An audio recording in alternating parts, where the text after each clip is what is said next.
Ari, you know, this week the government made the decision to create an official ceremony to celebrate 50 years of settlements in the West Bank, in the Golan Heights as well.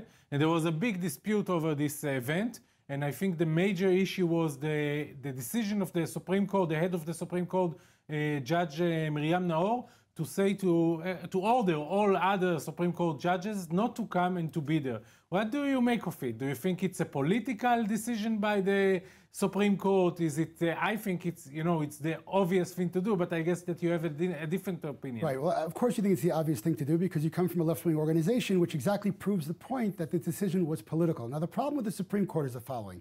The Supreme Court is a judicial branch of the government, and the Knesset, we have the legislative branch. Now, in terms of deciding... The Supreme Court is a branch of the government? It's the judicial branch, no, not of the government. It should be totally independent. We have the judicial branch and the legislative branch.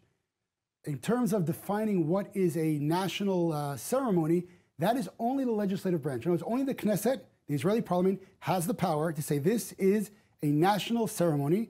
And what's done in the country is when that happens, you invite all the first grade, in terms of first row people in the country, which includes the president of the Supreme Court.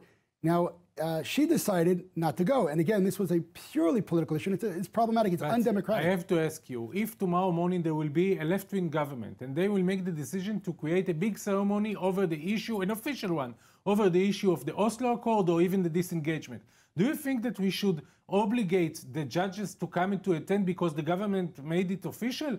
I think the government tried to actually create like a drill and to show the people of Israel that there is a consensus behind the settlements. But you know that this is the most controversial issue among Israelis in the Israeli society. So you cannot take a stand and say this is the official position and now everyone needs to come and to salute to this opinion. Well, let me just clarify some facts for you. The consensus is done by election. That's 11 years. Your left-wing camp. One second. This is the majority. Okay. So the government is a right-wing government. That was the elected government. They decided to have a ceremony, for 50 years of Jews coming back to Judea and Samaria in Gush Etzion, in Gush Etzion, which was before 48. 1 second. And there were left-wingers at the ceremony. There were right-wingers. There was secular. There was religious. So again, say that it was a political issue. Well, you know, the Labor Party was there. So no one from Labor Party. Let me just explain something. 1 second. So Miriam Naor, the head of the Supreme Court, she has no business defining what is defined by the Knesset. It's not in her democratic power to do so. She's not obligated to obey every order of the government. So that is a good point. And if tomorrow morning the government will decide that the illegal outposts deserve the ceremony, an official one, so she has to go there. Anything that the government will make the decision that this is the official, so we are all need to attend because we are getting an order for that. So the answer is very simple. Is it North Korea here? No, come on. The answer is very simple. In Israel, we have something called a practice. For example, the Supreme Court, the President's Supreme Court, is picked by seniority. That is in the same camp of practice as when there's a... Yeah, but you cannot abuse the practice. One second. That is the same camp of practice that when there's a national ceremony, you're supposed to go and show up. But you abuse the word practice. One second. If the President's Supreme Court can say, I'm going to go against that practice, she can't get upset when someone else goes against the practice also. And to your answer, by the way, yes. No right-wing judge, if there was any, ever in the history of Israel said, I'm not going to that place. However, I will tell you that this same president of the Supreme Court, by the way, went to a left-wing conference, and she went to Jerusalem. But can I tell you something? Just 1 second. In Jerusalem Day, by the way, which is, again, it's the same occupation according to the left. It's a bit different because we annexed the East Jerusalem, and it's also controversial. But can I tell you something honestly? You know, I don't think the only reason that she didn't come was that it's a disputable issue. I think it's deeper than that. I think that the Supreme Court in Israel judges, they know that they cannot attend a ceremony that is being held in an occupied land, that is unrecognized by the international law. I'm telling you, eventually the Supreme Court judges feel that they are part of the bigger community, the international community of judges, of human rights, of values that contradict the occupation. Well, this is your mistake. And they don't want to show themselves sitting in the heart of an occupied land, controlling by the army, not by the government. So I understand your claims, but they're completely... I'm telling you honestly, I understand what you think. She will not say it, but I think this is the reason. I understand what you think, but it's completely fabricated. Also, she never mentioned anything like that. But besides the point, no. Israel's Supreme Court, its first loyalty is to Israel. That's where the first loyalty is. So your idea of universal... It doesn't contradict, you know. You can be loyal to Israel and to be against the occupation. No, that's undemocratic. The first order of the Supreme Court is to abide by Israeli law, not international one. Your statement is undemocratic. The Supreme Court judges broke the law when they didn't come there? No, they didn't come there? That's right. Supreme Court... No, this is not a criminal law, you know. Listen, Supreme Court judges broke the practice in Israel. Because the practice was abused by the government. No, there was no abuse. What was the abuse? Abuse because when you are making something, an official event, but it's totally political, controversial among the Israelis. It's not the Independence Day, it's not Memorial Day. It's about the settlements, the most debatable issue in the Israeli society. It was about the settlements, all of the settlements, not just Gush Etzion. No, it was about Gush Etzion. No, that's not true. Yariv, the title was Settlement of Gush Etzion. No, that's not true. Which, by the way, I was right outside this. I was there. I saw the invitation. Okay. It's about the whole settlements, including Hebron, including Tapuach, everything. Gush Etzion is part of Hebron. It was located in Gush Etzion, but the whole issue was about all the settlements. Historically, by the way, just to let you know, I'm sure you know this historically, Gush Etzion was settled by Jews long before 48. And the state, by the way, Ben-Gurion, who's a left-wing... The Israeli law is being enforced in the Gush Etzion. Hold on, the state itself, Ben-Gurion himself, Mr. Left-Winger himself, the reason that Yom HaZikaron, Memorial Day, comes the day before the Independence Day was because he said... One question for you. No, let me finish. Was because he said that when the Jews liberated Gush Etzion, that gave the way to liberate Officially, Gush Etzion is part of the state of Israel today. Absolutely. But we never annex it. Why we never annex it? Why Netanyahu is not annexing the Gush Etzion area? Because there are Palestinians living there, you know? You said the answer. Gush Etzion is part of the state of Israel. The government of Israel made a national ceremony, and according to the practice... But never annex it. You ignore the fact, you know? It's not the same like Tel Aviv, you know. But we're not talking about annexing. You're jumping to something else. If it's part of the country, if it's part of the state... But you're deflecting the information. We're not talking about annexing. It's part of the state of Israel, and it was made a national ceremony, and the practice in Israel is that all first-grade dignitaries come to the ceremony. Yeah, but they didn't. She has no they didn't show up. Not only her, you know. The Supreme Court, again, if you're a political party, it's one thing. She is not a political party. She it is undemocratic. Obligated. She basically crossed the legislative branch. If you are abusing the practice, you are not obligated to come. But I have another issue to ask you about. I just have to clear something else. Yeah. She does not have the democratic power to define to the Knesset how they're abusing making a ceremony. Of course she does. She absolutely does not. She has no touch on the legislative branch. She is independent. You know, she is not obligated to the political level. She is 100% obligated by the political movement. And I have to ask you, you know, we're talking about her so long, but what about the Palestinians living in this area? You know that the settlers are only 10%.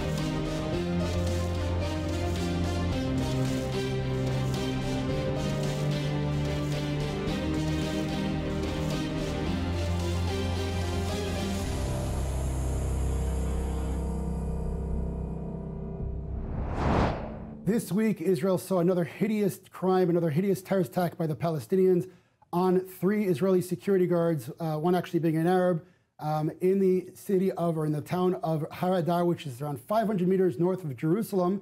But this was not just a regular attack. The Arab, the Muslim who attacked, was a 37-year-old husband, father of 4, who had work permits from Israel. He was working in a family's home in that town for years before, and this past week, he used his work permit, including the magnetic card, which gives him a fast track to go through any checkpoints, in order to murder in a horrific terrorist attack 3 security guards, 1 Magav, 1 Israeli IDF Border Patrol policeman, from point blank, shot 10 bullets and murdered those 3, put another Israeli man in critical condition. In terms of what I think about this, I think that this proves one very, very clear thing, that there was no financial issue for this man to do it. There was no occupation for this man to do it. He was very friendly with the family in the town. This was, as I've claimed for many years, the fabricated national claim of the Arabs by the name Palestinians, which they justify time and time again, the murder of Jews and non-Jews, by the way, and Arabs, in fact, as well, against Israel. And it's truly sickening that they continue to murder and justify with this fabricated national claim called Palestinian. I agree with you that this is a crime and this is a terrorist attack, and I condemn it totally. But after condemning it, we need to see how we can stop it in the future. And just say that it's awful will not be enough. I'm telling you that there are reasons for what he did. And one of the reasons that he worked for the settlers living in Har Adar. Har Adar is not just a town, it's a settlement. Har Adar is a left-wing settlement. Yeah, but it's still a settlement. And his job was not to be, walking next to the Israelis, but walking under the Israelis, as cleaning the houses of the, just let me finish, as cleaning the houses of the Israelis. And this is exactly the coexistence. This is what people like to say, coexistence. The coexistence is that Israel is on top and the Palestinian is in the bottom. And the Palestinians need to walk in the house of the Israelis to clean it, and they have no rights, they cannot vote, they have no future, and eventually this is what is happening when the situation is like that. So we can condemn it, but it will not stop the next terrorist So for all those watching around the world, in case you are a house helper, please don't murder people. If you don't have rights, if you don't have political rights. In your world, a person cleaning a house, a person cleaning a house should be so insulted to point blank shoot 10 bullets and murder 3 people in your world. I will answer. If you don't have any other choice, if your community is being under control, if this is the best thing that you can achieve, what rights does he have? The settlement. What rights doesn't he have? Tell me. The right to vote. Okay, so freedom of movement. By the way, all you Mexicans who are not American citizens, please don't murder people in the United States of America. And the right to be part of a state and to have freedom of movement, to have economic. He had freedom of movement. He had a magnetic card, total freedom of movement. Only in the West Bank. He, by the way, he's not Israeli. Yeah. Okay. So what is he? Hold on. What is he? If he's not a Palestinian, he's not an Israeli. He's nothing. This is why he's doing what he's doing. Let's make order here. Okay. What you're saying is he's not Israeli, but he should have freedom to go wherever he wants, even though he's not Israeli. No, in Palestine he doesn't have freedom. Let me finish. Hold on. I want to get your claims. Yeah. First, you claim because he's working under the Israelis, cleaning their houses. That's a terrible thing. This is the best he can get, And therefore, he murdered people. Then I said, no. He doesn't have rights. Part of the reason. I said, what rights doesn't he have? He can't vote. And I said, because he can't vote, you can murder people? He is not part of a state, Of course he's not part of a state. They never had it. Yeah, 1 second. Hold on. Again, I just want to say, any of those statements, you justify the murder with any of those statements? No, don't go there. I am going. I started by saying that I'm not justifying it. For the reasons, but condemning it is not enough. I have a question. For any of the reasons you just gave, is that a reason to murder? No. Okay, so but this is the result. The murder is the result of the situation. How come the Israeli... Is it a normal result? Let me tell you something. How come the Israeli Arabs, that are more than 20% of the population of the state of Israel, we are talking about more than 1 million people. Okay. How come just really a few of them is working against Israel in a terrorist attack? There are Muslims as well. Incorrect. The latest poll... No. The latest poll... No, I'm not talking about polls. I'm talking about facts. 80% of Israeli Arabs I'm talking about facts. Yariv, 80% of Israeli Arabs asked that they were for the continual stabbing of Jews. You're falsifying. I'm asking about facts. How come they are not doing it? You know why? Because they are part of... Would you like me to read off? No. Hold on. January 2007, 3 stabbing attacks. It's nothing if you compare to 1 million. I have a whole It's still nothing. I can give you a list of settlers that made crimes. It will be longer. But I'm telling you, it's nothing if you compare it to 1 million. There have been 184 stabbing attacks, 129 attempting stabbing attacks, 161 shooting Arabs, 60 evacuating attacks, and 80%... These are Palestinians living in the West Bank. You made my point. 80% of the Israeli Arabs asked that they were for the attacks.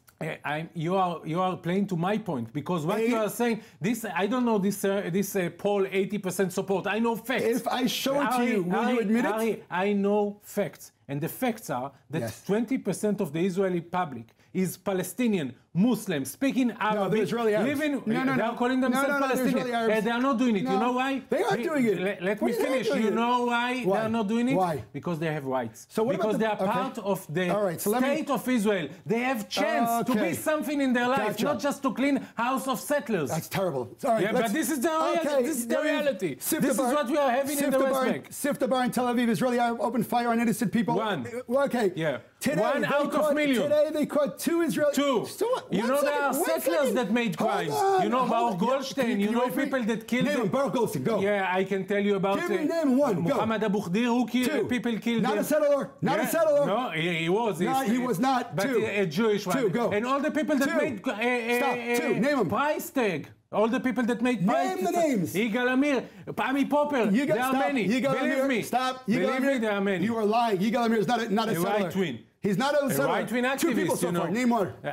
2 people. Ari, there are much more. And by the way, we are not in the same situation. We are in. But still, you know, the comparison is not about the Israelis and the Jewish. It's about the Israeli Arabs and about the Palestinians living in the West Bank. And when you see the facts, you understand that the reason why the Palestinians in the West Bank are attacking us is that because they are living under occupation. You are ready to pay that price? That's fine. But this is the price. So tell me, why did the Bezek guy who's making money inside Israel stab and shoot people? Because he was not a citizen. He's an Israeli citizen. No, he's Jerusalem. 100%. Learn the facts. How come Learn the facts. The Bezek guy was an East Jerusalem guy that has no right to vote. No.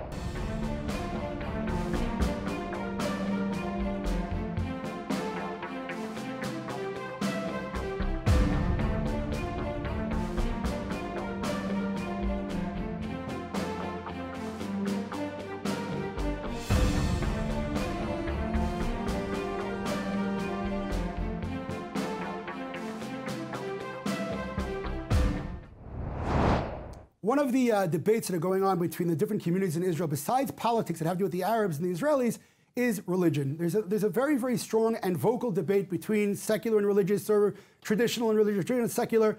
You know, they say when there are 2 Jews, there are 3 opinions. Well, when it comes to religion, there really is a bash in between. And I will admit that some of this problem comes from the fact that religion in Israel has been politicized. I'll admit that we have a big problem with that. However, when it comes to the Shabbat, the Sabbath, so Ben Gurion, before the state, met with the Aguda, which is the Haredi party, and they came to a compromise. And they said there would not be public transportation on the Sabbath in Israel and other different things that followed up. Now, in Israel, over the last week, there are 2 things that came up. First of all, the Supreme Court has been given an appeal that they want them to decide to put public transportation on the Sabbath in Israel. And the second thing, there was a demand to have soccer games, national soccer games, on the Sabbath in Israel. Now, before I hand it over to you to explain, and then of course we'll argue about it and fight it out, just to give a little clarification, in the state of Israel right now, there is a current law of a day of rest. And the only reason that the government can give permission to someone to work on the Sabbath is if it's security reasons or if it bothers the major operations of the country. There is no, it's uncomfortable. Whether I believe it's right or wrong to force people, or I believe it's wrong, but nationally, when it's a national bus company, the state of Israel, which is the Jewish state, should not nationally and publicly have the desecration of the Sabbath. Passing it over to you, Uri. Sure. Small disclaimer, both of us are personally involved in those 2 issues because Ari's brother is the advisor for Bezalel Smotrich, who's parliament assistant. Right, and my life partner Tamar Zandberg, MK Tamar Zandberg, is one of the ones who appealed to the High Court of Justice, again calling upon the Minister of Transportation to do what is obligated by law. And now I get into the arguments. According to the Israeli, he's not obligated by law. According to the Israeli law, he's obligated to examine the conditions each time he's asked to have public transportation on Shabbat. By the way, he doesn't have to get into account the religion aspects, but rather transportational aspects. Now, the Minister of Transportation, neither this one nor any Minister of Transportation has ever examined this issue. And I should say, as someone who respects the Sabbath, I do not absorb it as a Orthodox Jew like you do, but I definitely respect it and have some of the traditions on that day, and I definitely don't work on that day. First of all, it's a social issue. because many Israelis that don't have cars can't get to places of leisure on the day of rest, which is the Sabbath. They can't go to the beach. They can't go to, I don't know, to the parks. Wherever they'd like to go. Wherever they can't even go to the hospital, visiting their families if they're hospitalized. It's really problematic socially wise. It's also a problem on the level of environment, because due to the fact that you don't have I want our viewers to understand, viewers from around the world, on the Sabbath, on Saturdays, for 25 hours, the train doesn't work, national buses don't work, and city buses don't work. So you don't have any way to go definitely from one city to another, and also within the cities you can't go anywhere. This is not a question of it's not a question of religion. Most Israelis do not observe the Shabbat. What happens is that people who can afford it buy the cars, and we have a huge problem. Israel has one of the highest density of cars per square kilometer in the world. It affects the environment, and of course it creates a gap. You can't impose on people your way of life. I agree with you. I agree with you. And by the way, you know, I met this week someone who used to be the chair of the Jewish Home Party. Zvulun Orlev was the former chair before Bennett. When I was the chair of the Young Emirates, I invited him over because he offered a compromise on driving on having public transport on Shabbat, on the expense of shutting down the big shopping malls, which I'm all for on Shabbats. I think we should get to a compromise here. It doesn't make sense, this ban. So I think, again, we're in agreement that I don't think you can coerce people to be religious, but that's, again, not what we're talking about. And all the things you mentioned, I do feel for those people, but then there's law in the country. And just to understand, just to understand that the law in the country, right, you can change the law, that's political. That's political, which is fine. Right now, for the last at least 11 years, I think now, they voted this way. Now, the issue is the following, just to understand the appeal that went to the High Court, because I really don't understand it. Netanyahu, one second, let me just Israel Katz, they don't observe the Shabbat. They use their cars on Shabbat. Totally irrelevant what I'm talking about now. Again, what he does in his personal life has nothing to do with law. In terms of the state has to give transportation that is essential. So there are lines in areas, for instance, where there's a majority of non-Jews, or there are places where they have to be. But what happened was the appeal went on the fact saying that it is still essential because there are X amount of people who, like you said, don't have this and don't have that. That's not essential. That might be uncomfortable for them, and we might need to find a compromise. But by law, they don't have to put it up by law. First of all, the Minister of Transport has to take transportational issues, right, not, he has to measure not religious ones. Essential. And he said it's not essential. Not only essential. That's all he has to measure by. No, they have the law. It's not. But beyond, let's go to the soccer, and this is just what I'm proving. This is not about buses, Uri. This is about the character of Israel. And the fact that they're fighting over it, right? So it's not about buses. It's not a so halachic for example, state.